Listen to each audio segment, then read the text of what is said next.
ನಮಸ್ಕಾರ ವೀಕ್ಷಕರೇ.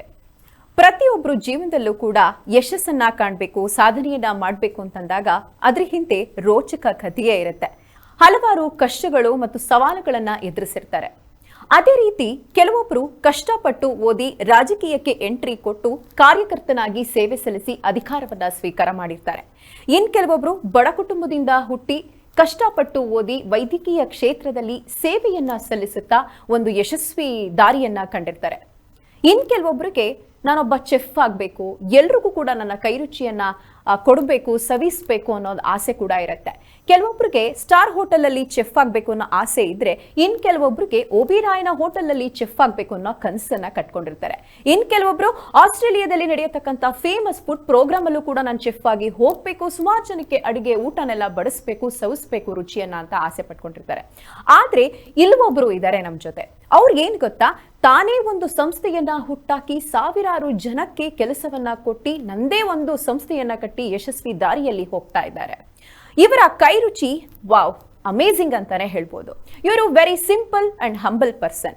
ಇವತ್ತಿನ ಯಶೋಗಾಥೆಗೆ ಪರ್ಫೆಕ್ಟ್ ಆಗಿ ಸೂಟ್ ಆಗೋಂಥವ್ರು ಯಾರು ಗೊತ್ತಾ? ಅವರೇ ಸೋನಾ ಗಣೇಶ್ ನಾಯಕ್. ಬನ್ನಿ ಹಾಗಾದ್ರೆ ನಮ್ಮ ಕಾರ್ಯಕ್ರಮಕ್ಕೆ ಅವರನ್ನ ಸ್ವಾಗತ ಮಾಡೋಣ. ನಮಸ್ಕಾರ ಸೋನಾ ಗಣೇಶ್ ನಾಯಕ್ ರವರೇ, ಕಾರ್ಯಕ್ರಮಕ್ಕೆ ಸ್ವಾಗತ. ಇದಕ್ಕೂ ಮುಂಚೆ ಅವರನ್ನ ಮಾತಾಡಿಸ್ತೀನಿ, ಯಾವ್ಯಾವ ಸವಾಲುಗಳನ್ನ ಕಂಡ್ರು ತಮ್ಮ ಯಶಸ್ಸಿನ ಹಾದಿಯಲ್ಲಿ ಅಂತ ತಿಳ್ಕೊಳ್ಳೋಣ. ಅದಕ್ಕೂ ಮುಂಚೆ ಸೋನಾ ಗಣೇಶ್ ನಾಯಕ್ ರವರ ಯಶೋಗಾಥೆಯ ಝಲಕ್ ನಿಮ್ಮ ಮುಂದೆ. ವೀಕ್ಷಕರೇ, ಪ್ರತಿಯೊಬ್ಬರಿಗೂ ಕೂಡ ಕನಸಿರುತ್ತೆ. ಆ ಕನಸನ್ನ ನನಸಾಗಿಸೋಕೆ ಸವಾಲುಗಳನ್ನ ಎದುರಿಸಬೇಕಾಗತ್ತೆ. ಆ ಸವಾಲುಗಳನ್ನ ದಾಟಿ ಒಂದು ಯಶಸ್ಸಿನ ಹಾದಿಯನ್ನ ಹಿಡಿಯೋದೇ ಯಶೋಗಾಥೆ. ಇವತ್ತಿನ ಯಶೋಗಾಥೆಯಲ್ಲಿ ಒಬ್ರು ಹಲವಾರು ಕಷ್ಟಗಳನ್ನ ಎದುರಿಸಿ ಸವಾಲುಗಳನ್ನೇ ಪ್ರೀತಿಯಿಂದ ಸ್ವೀಕರಿಸಿ ಯಶಸ್ಸಿನ ಹಾದಿಯನ್ನ ಹಿಡಿದಿದ್ದಾರೆ. ಜೀವನದಲ್ಲಿ ಎಷ್ಟೇ ಸೋತ್ರೂ ಕೂಡ ಎದೆಗುಂದದೆ ಯಶಸ್ಸನ್ನ ಕಂಡಂತವ್ರು. ಅವರು ಯಾರು ಅಂತೀರಾ?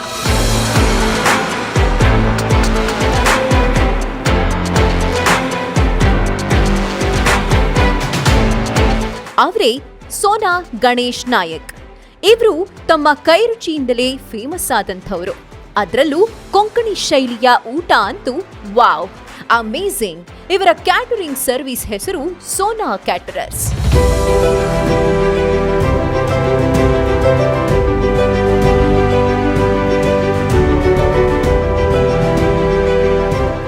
ಭೋಜನ ಅಂದ್ರೆ ಯಾರಿಗ್ ತಾನೇ ಇಷ್ಟ ಆಗೋದಿಲ್ಲ ಹೇಳಿ? ಅದು ಏನೇ ಆಗಿರ್ಲಿ, ರುಚಿಯಾಗಿದ್ರೆ ಸಾಕು, ಬಾಯಿ ಚಪ್ಪರಿಸಿ ತಿಂತೇವೆ. ಆದ್ರೆ ಅದನ್ನ ತಯಾರಿಸಿದವರ ಹಿಂದಿನ ಶ್ರದ್ಧೆ, ಬದ್ಧತೆ ಬಗ್ಗೆ ನಮಗೆ ಗೊತ್ತಿರ್ಲಿಕ್ಕಿಲ್ಲ.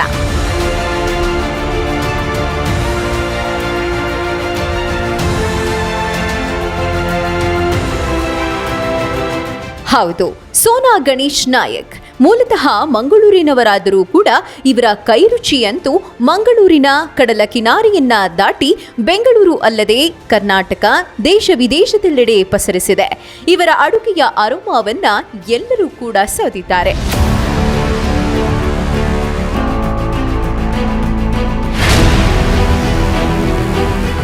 ಮೂವತ್ತು ವರ್ಷದ ಪಯಣದಲ್ಲಿ ಕೆನಡಾ, ಆಸ್ಟ್ರೇಲಿಯಾ, ಇಟಲಿ, ಅಮೆರಿಕ ಹೀಗೆ ದೇಶ ವಿದೇಶದೆಲ್ಲೆಡೆ ಕೈರುಚಿಯನ್ನ ಸವಿದಿದ್ದಾರೆ. I would like to thank Sona Caterers and Ganesh Nayak for the awesome and service and fantastic food served during Satyanarayana Katha in one of the events of my son's wedding in Hyderabad. Our guests were very happy and complimented us for the delicious preparations. The staff were smartly dressed and very courteous and were serving with a lot of love and affection. Everything was simply great and perfect. We are glad that we choose to have Mangalorean delicious on this day and higher services of Ganesh Nayak, all the way from South Karnataka, right from banana leaves on which food is served to everything which was brought from all the way by his team and made our event ever memorable. Thank you, Ganesh. ಅದರಲ್ಲೂ ಮುಖ್ಯವಾಗಿ ಖ್ಯಾತ Bollywood ನಟಿ ದೀಪಿಕಾ ಪಡುಕೋಣೆ ಮತ್ತು ರಣವೀರ್ ಸಿಂಗ್ ಜೋಡಿಯ ಮದುವೆ ಸಮಾರಂಭಕ್ಕೂ ಕೂಡ ಇವರದ್ದೇ catering. ಸ್ವತಃ ಪ್ರಕಾಶ್ ಪಡುಕೋಣೆಯವರೇ ಸೋನಾ ಗಣೇಶ್ ರವರನ್ನ ಇಟಲಿಯಲ್ಲಿ ನಡೆದ ತಮ್ಮ ಮಗಳ ಮದುವೆಯ ಸಮಾರಂಭಕ್ಕೆ ಆಹ್ವಾನ ಮಾಡಿದ್ರು.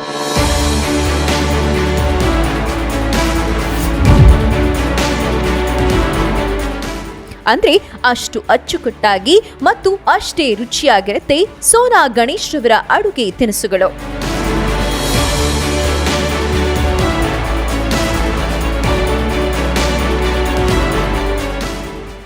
ಸೋನಾ ಗಣೇಶ್ ರವರ ಕೈರುಚಿ ಲಕ್ಷಾಂತರ ಮಂದಿ ಸವೆದಿದ್ದಾರೆ, ಎಂಜಾಯ್ ಮಾಡಿದ್ದಾರೆ. ಅದರಲ್ಲೂ ಒಂದಷ್ಟು ಜನ ಅವರ ಕೈರುಚಿಯ ಬಗ್ಗೆ ಮಾತನಾಡಿದ್ದಾರೆ.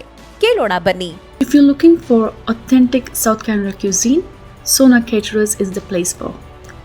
Whether it's a baby shower, wedding, or any of your religious events, every single item is cooked to perfection. Great food, right proportions, and excellent customer service from Mr. Sona Ganesh Nayak.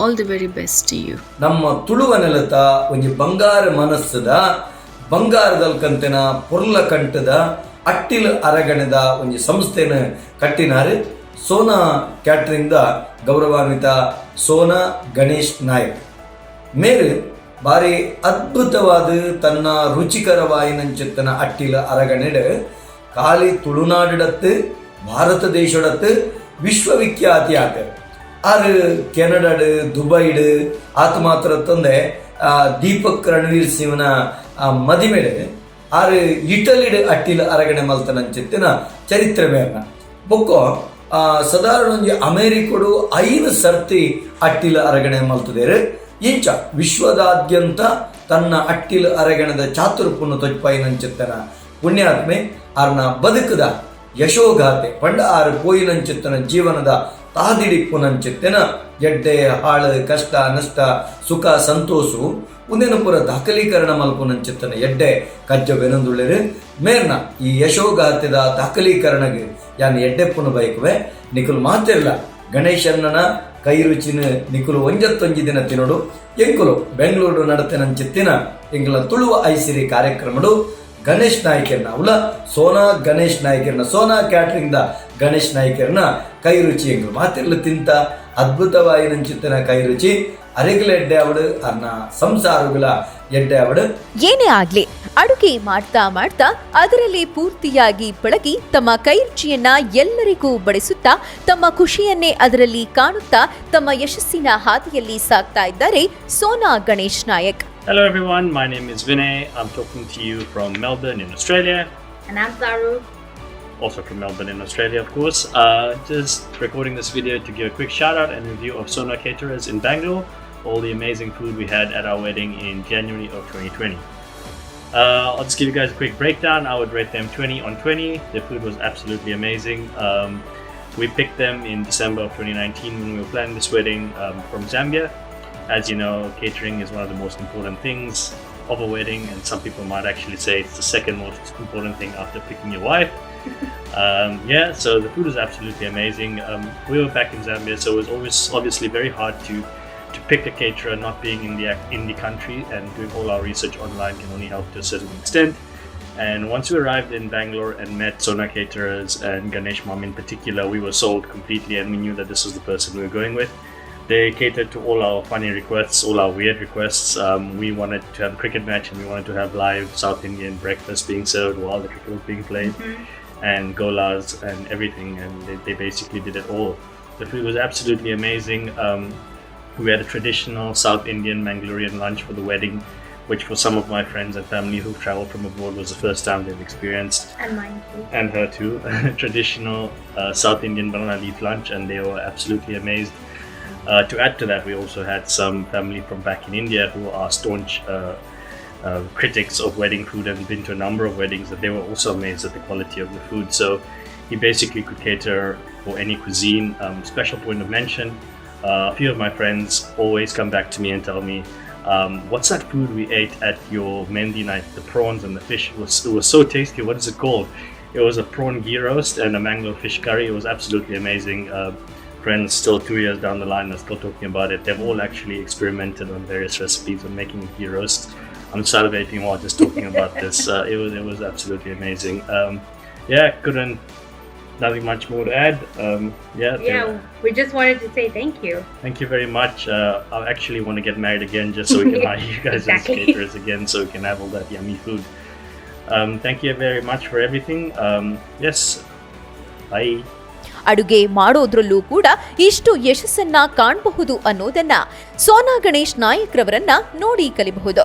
Sona Ganesh Nayak ಪ್ರತಿಯೊಬ್ಬರಿಗೂ ಕೂಡ ಮಾದರಿಯಾಗಿದ್ದಾರೆ. ಅನ್ನದಾಥೋ ಸುಖೀಭವ ಅಂತ ತೋರಿಸಿದ್ದಾರೆ. ಅವರ ಜೀವನದ ಪಯಣದಲ್ಲಿ ಹೆಚ್ಚಿನ ಯಶಸ್ಸು ಸಿಗಲಿ ಎಂಬುದೇ ನಮ್ಮ ನ್ಯೂಸ್ 6ನ ಆಶಯ. ಸೋನಾ ಗಣೇಶ್ ನಾಯಕ್ ರವರೇ, ನಿಮ್ಮ ಪ್ರೊಫೈಲ್ ನೋಡಿದಾಗೆ ಗೊತ್ತಾಗತ್ತೆ. ಅಂದ್ರೆ ಸುಮಾರು ಜನಕ್ಕೆ ನಿಮ್ಮ ಕೈ ರುಚಿಯನ್ನ ಕೊಟ್ಟಿದ್ದೀರಾ. ಸುಮಾರು ಜನ ನೀವು ಮಾಡುವಂತ ಒಂದು ತಿನಿಸುಗಳನ್ನ ತಿಂದು ತುಂಬಾ ಎಂಜಾಯ್ ಕೂಡ ಮಾಡಿದ್ದಾರೆ ಅನ್ನೋದು ಖಂಡಿತವಾಗ್ಲೂ ಇದರಲ್ಲಿ ಅರಿತ್ಕೋತೀವಿ. ಮುಖ್ಯವಾಗಿ ಮೊದಲನೇ ಪ್ರಶ್ನೆ ಏನು ಅಂದ್ರೆ, ಸುಮಾರು ಜನ ಕನಸನ್ನ ಕಟ್ಕೊಂಡಿರ್ತಾರೆ. ಇಂಜಿನಿಯರ್ ಆಗಬೇಕು, ಡಾಕ್ಟರ್ ಆಗಬೇಕು, ಟೀಚರ್ ಆಗಬೇಕು, ಬಿಸ್ನೆಸ್ ಮ್ಯಾನ್ ಆಗಬೇಕು ಅನ್ನೋ ಏನೇನೋ ಆಸೆ ಕನಸುಗಳನ್ನ ಕಟ್ಕೊಂಡಿರ್ತಾರೆ. ಆದ್ರೆ ನಿಮ್ದು ಒಂಥರ ಡಿಫ್ರೆಂಟ್ ಅಂತಾನೆ ಹೇಳ್ಬೋದು. ನಿಮಗೆ ಯಾಕೆ ಚೆಫ್ ಆಗಬೇಕು ನಾನು ಅಂತ ಅನ್ನಿಸ್ತು? ನಾನು ಚೆಫ್ ಆಗಬೇಕಂತ ಏನೋ ಆಗಲಿಲ್ಲ, ಜೀವನ ಮಾಡಬೇಕಂತ ಚೆಫ್ ಆಗಿದ್ದೆ ಅಷ್ಟೇ. ಓಕೆ. ಒಂದು ಟೈಮಲ್ಲಿ ನಮ್ಮದು ಸ್ವೀಟ್ ಅಂಗಡಿ ಅದೆಲ್ಲ ಇತ್ತು. ಅಂದ್ರೆ ಮುಂಚೆ ನೀವು ಸ್ವೀಟ್ ಬಿಸ್ನೆಸ್ ಅನ್ನ ಮಂಗಳೂರಲ್ಲಿ ಇತ್ತು. ಮಂಗಳೂರಲ್ಲಿ? ಹೌದು, ನಮ್ಮ ತಂದೆಯವ್ರದ್ದು ಅದೇ ಬಿಸ್ನೆಸ್ಸು. ಕೊನೆಗದು ಏನೋ ಒಂದು ಆಗಿ ಅದು ಮಂಗಳೂರು ಬಿಡಬೇಕಾಯ್ತು. ನಾನು ಬೆಂಗಳೂರಿಗೆ ಬಂದು ಅದೇ ಸ್ವೀಟ್ ಬಿಸ್ನೆಸ್ ಎಲ್ಲ ನಾನು ಸ್ಟಾರ್ಟ್ ಮಾಡಿದೆ. ಅದರ ಸಕ್ಸಸ್ ಕಾಣಲಿಲ್ಲ. ಅದಕ್ಕೆ ನಾನು ಸ್ವಲ್ಪ ಡೈವರ್ಟ್ ಮಾಡಿದೆ ಇದನ್ನು. ಸಣ್ಣ ಪುಟ್ಟ ಕೇಟ್ರಿಂಗು, ಅಡುಗೆ ಕಲಿತು ನಾನು ಇದನ್ನು ಮುಂದುವರಿಸ್ತಾ ಬಂದೆ. ಅದು ಹಾಗೇ ಫೇಮಸ್ ಆಯಿತು, ತುಂಬ ಜನಕ್ಕೆ ಅದನ್ನು ತಲುಪಿತು. ಅಲ್ಲಿಂದ ನಮ್ಮದು ಈ ಕೇಟ್ರಿಂಗ್ ಇದರಲ್ಲಿ ಸ್ಟಾರ್ಟ್ ಆಯಿತು. ಓಕೆ. ಈಗ ಮಂಗಳೂರಿಂದ ಬೆಂಗಳೂರಿಗೆ ಬರಬೇಕು, ನಾನು ಇಲ್ಲಿ ಮಾಡಿದ್ರೆ ಒಂದು ಸಕ್ಸಸ್ ಅನ್ನ ಕಾಣ್ತೀನಿ ಅಂತ ನಿಮಗೆ ಯಾಕೆ ಅನ್ನಿಸ್ತು? ಹೇಗೆ ಬಂದ್ರಿ ಅಲ್ಲಿಂದ? ಅದೇನೋ ಸಮಯ ಸಂದರ್ಭ, ಅಲ್ಲಿ ಏನೂ ಇದಾಗಲಿಲ್ಲ. ಯಾರೋ ಹೇಳಿದರು ಬೆಂಗಳೂರಿಗೆ ಬಾ ಅಂತ. ಹಾಗೆ ಸ್ಟ್ರೈಟ್ ಅವೇ ಯೋಚನೆ ಕೂಡ ಮಾಡದೆ ಬಂದ್ವಿ. ತುಂಬ ಅಂದ್ರೆ ನಿಮಗೆಲ್ಲೂ ಅನ್ನಿಸ್ಲಿಲ್ವಾ, ನಾನು ಮಂಗಳೂರಲ್ಲಿ ಸ್ವೀಟ್ ಬಿಸ್ನೆಸ್ ಮಾಡ್ಕೊಂಡು ನಾನು ಇಷ್ಟೆಲ್ಲ ಲಾಸ್ ಅನ್ನ ಅನುಭವಿಸಿದ್ದೀನಿ, ಅಕಸ್ಮಾತ್ ಬೆಂಗಳೂರಿಗೆ ಹೋಗಿದ್ರೆ ನೆಕ್ಸ್ಟ್ ಏನು ಮುಂದೆ ಏನು ಅಂತ ಏನು ಅನ್ನಿಸ್ತಿಲ್ವಾ? ಅದು ಯೋಚನೆ ಮಾಡೋ ಟೈಮು ಇರಲಿಲ್ಲ. ಏನೋ ಒಂದು ಆ ಸಂದರ್ಭ ಆ ಥರ ಇತ್ತು. ಸೀದಾ ಬಂದ್ವಿ. ನಮ್ಮ ಮಿಸ್ಸಸ್ಸು, ಮಕ್ಕಳು, ನಮ್ಮ ತಾಯಿ ಎಲ್ಲ ಬಂದೇ ಬಿಟ್ವಿ. ನಮ್ಗೆ ಏನೂ ಗೊತ್ತಿರಲಿಲ್ಲ ಬೆಂಗಳೂರಲ್ಲಿ. ಯಾರನ್ನು ನಂಬಿ ಬಂದ್ವಿ. ಆಮೇಲೆ ಅವರು ವಾಪಸ್ ಹೊರಟು ಹೋದರು ಮಂಗಳೂರಿಗೆ. ನೀವು ಬೆಂಗಳೂರಿಗೆ ಬಂದ್ರಿ ಮಂಗಳೂರಿಂದ, ಅವರು ಮತ್ತೆ ವಾಪಸ್ಸು ಮಂಗಳೂರಿಗೆ ಶಿಫ್ಟ್ ಆದರು. ಏನು ಪರಿಚಯ ಇರಲಿಲ್ಲ ಇಲ್ಲಿ. ಆಗೆಲ್ಲ ವಾಟ್ಸಪ್ಪು, ಮೊಬೈಲ್ ಎಲ್ಲ ಇರಲಿಲ್ವಲ್ಲ, ಏನೂ ಇರಲಿಲ್ಲ. ಆದರೂ ಕೂಡ ನಾವು ಏನೋ ಒಂದು ಸ್ವೀಟ್ ಬಿಸ್ನೆಸ್ ಮಾಡ್ತಾ ಮಾಡ್ತಾ ಈ ಬ್ಯಾಂಕ್ಗಳಿಗೆಲ್ಲ ಹೋಗಿ ಉಪ್ಪಿನಕಾಯಿ ಮಾರೋದು, ಈ ಥರ ಎಲ್ಲ ಮಾಡಿ ದಿನ ಇದು ಮಾಡ್ತಾ ಇದ್ವಿ. ದುಡ್ಡು ಇರಲಿಲ್ಲ. ಒಂದು ದಿವಸನೂ ಈಗ ಮಧ್ಯಾಹ್ನಕ್ಕಾದ್ರೆ ರಾತ್ರಿಗೆ ಇರಲಿಲ್ಲ ಅಂತ ಪರಿಸ್ಥಿತಿ ಇತ್ತು. ನಮ್ಗೆ ಯಾರೂ ಇರಲಿಲ್ಲ ಇಲ್ಲಿ. ಕೊನೆಗೆ ನಾನು ಅದಕ್ಕೆ ಏನು ಮಾಡಿದೆ, ನಮಗೆ ಊರಲ್ಲಿರುವಾಗ ನಮ್ಮ ಫ್ರೆಂಡ್ ಸರ್ಕಲ್ಲು ಅವ್ರದ್ದೆಲ್ಲ ನಾನು ಈ ಕೇಟ್ರಿಂಗ್ ಅದೆಲ್ಲ ಮಾಡ್ತಾ ಇದ್ದೆ. ಅಲ್ಲಿ ಹೋಗಿ ಅವರನ್ನು ಹೆಲ್ಪ್ ಮಾಡೋದು ಇದೆಲ್ಲ ಅದೊಂದು ಟಚ್ ಇತ್ತು ನನಗೆ. ಆಮೇಲೆ ಈ ತಿಂಡಿ ಮಾಡುವಾಗ ನಮಗೆ ಊರಲ್ಲೆಲ್ಲ ನಮ್ಮ ತಂದೆ ಈ ರುಬ್ಬೋದು ಇದೆಲ್ಲ ಮಾಡೋದು ಅದೆಲ್ಲ ತುಂಬ ಕಷ್ಟದ ಸಮಯ. ಆಗ ನಾವು ಅದನ್ನೆಲ್ಲ ಮಾಡಿ ಸ್ವಲ್ಪ ರೂಢಿ ಇತ್ತು. ಅದಕ್ಕೆ ಆ ಥರ ನಾವು ಏನು ಮಾಡಿದೆ ಅಂದರೆ ಒಂದು 25 ಜನದ್ದು 10 ಜನದ್ದು ಇಂಥದ್ದೆಲ್ಲ ಮಾಡ್ಲಿಕ್ಕೆ ಸ್ಟಾರ್ಟ್ ಮಾಡಿದೆ. ಅಂದ್ರೆ ಇದು ಪ್ರೊಫೆಷನ್ ಆಗಿ ನೀವು ಇದನ್ನ, ಅಂದ್ರೆ ನಾನು ಕೇಟರಿಂಗ್ ಬಿಸ್ನೆಸ್ ಮಾಡಬೇಕು ಮತ್ತೆ ನಾನು ಎಲ್ರಿಗೂ ಕೂಡ ನನ್ನ ಕೈ ರುಚಿಯನ್ನ ಕೊಡಿಸ್ಬೇಕು, ಚೆಫ್ ಆಗಬೇಕು ಅಂತ ಇಲ್ಲ. ಅಂದ್ರೆ ನಿಮ್ಮ ತಂದೆ ತಾಯಿ ಅವರು ಮಾಡ್ದಿದ್ದಕ್ಕಂತದನ್ನ ನೀವು ಮುಂದುವರಿಸ್ಕೊಂಡು ಹೋದ್ರ ಅಥವಾ ಚೆಫ್ ಆಗ್ಲೇಬೇಕು ಆಗ್ಲೇಬೇಕಂತ ಏನು ಆಸೆ ಇರಲಿಲ್ಲ, ನನ್ಗೆ ಗೊತ್ತೂ ಇರಲಿಲ್ಲ ನಾನು ಆಗ್ತೀನಿ ಅಂತ. ನಮ್ಮ ತಂದೆ ಮಾತ್ರ ಒಂದು ಯಾವಾಗಲೂ ಹೇಳ್ತಿದ್ರು, ಯಾವುದೇ ವಸ್ತು ಮಾಡಿದ್ರು ಪ್ರಾಮಾಣಿಕವಾಗಿ ಮಾಡಬೇಕು ಅಂತ. ಪ್ರತಿಯೊಂದು ಯಾವುದ್ರಲ್ಲಿ ಆದರೂ ಅವರು ಪರ್ಫೆಕ್ಷನ್ ಇತ್ತು ಅವರು ಮಾಡುವ ಇದರಲ್ಲಿ.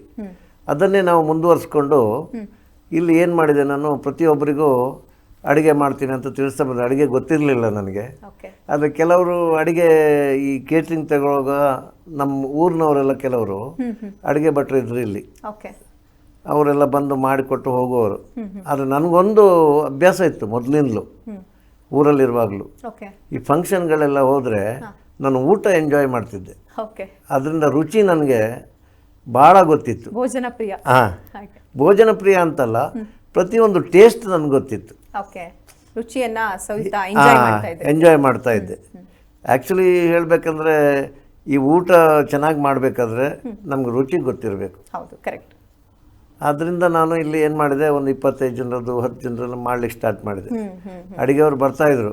ಆದರೆ ಈ ಅಡುಗೆಯವರನ್ನು ನಂಬ್ಕೊಂಡ್ರೆ ಕೆಲವೊಮ್ಮೆ ಭಾಳ ಕಷ್ಟ ಆಗಿಬಿಡ್ತದೆ. ಟೈಮಿಗೆ ಬರಲ್ಲ, ಕೆಲವೊಮ್ಮೆ ಬರೋದಿಲ್ಲ, ಆಗ ಮೊಬೈಲು ಇರೋದಿಲ್ಲ. ಇದು ಎಷ್ಟು ವರ್ಷಗಳ ಹಿಂದೆ ನಡೆದಂಥ? ಒಂದು 30 ವರ್ಷ. 30 ವರ್ಷದ ಹಿಂದೆ 30 ವರ್ಷ ಆಯಿತು. ಹಾಗೆ ನಾನು ಏನು ಮಾಡಿದೆ, ನಾನೇ ಕೆಲವು ಬುಕ್ಗಳನ್ನೆಲ್ಲ ತಂದು ನೋಡಿ ಕಲೀಲಿಕ್ಕೆ ಸ್ಟಾರ್ಟ್ ಮಾಡಿದೆ. ಅದು ಇದು ಏನು ದೇವ್ರದ್ದೇ ಜನರಿಗೆ ಅದು ಇಳಿಸ್ತು. ಆಮೇಲೆ ಕೇಟ್ರಿಂಗಲ್ಲಿ ನಾನು ಸ್ವಲ್ಪ ಟ್ರೆಂಡ್ ಸ್ಟಾರ್ಟ್ ಮಾಡಿದೆ. ಆಗ ಇಲ್ಲೆಲ್ಲ ಅಷ್ಟೇನು ಟ್ರೆಂಡ್ ಇರಲಿಲ್ಲ.